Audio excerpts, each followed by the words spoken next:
the first sign or test that you are in the night of sense is that you start to lose comfort in the things of God, as well as created things in general. And note the second part of that statement. Not only do you not find comfort in spiritual things, but nothing worldly helps your angst. You see, if your lack of taste in spiritual matters is because you're just slacking off spiritually, then you'll still be very attracted to other worldly things to fill up that space.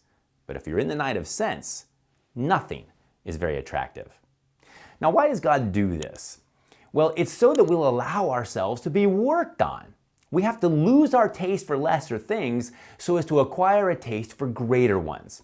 And when I say lesser things, this includes even lesser forms of relationship with God, as we'll see.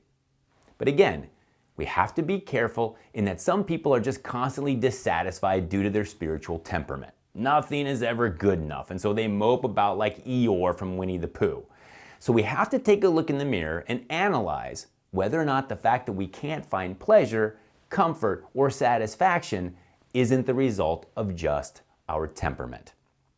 And we can do that by looking at the second test or sign that we are indeed in the night of sense, which is spiritual anxiety. In other words, the soul thinks it's no longer serving God since it finds no satisfaction in the things of God. To put it another way, we start to fear we've become lukewarm. So here's the deal. If you're really trying to serve the Lord, showing up for prayer, frequenting the sacraments, striving in virtue, and are anxious because it feels like you're not making progress or even backsliding, then this is spiritual dryness.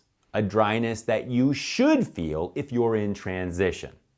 On the other hand, if you're not putting your time in for prayer, are lax about your other spiritual duties, and have stopped feeling a desire to move forward, this is lukewarmness, which is not what you want, since Jesus promised in Revelation 3:16 he would spit you out of his mouth.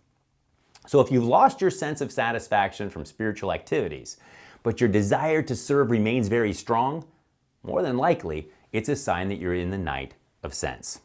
You see, God is purging us of our need for natural, sensible comfort.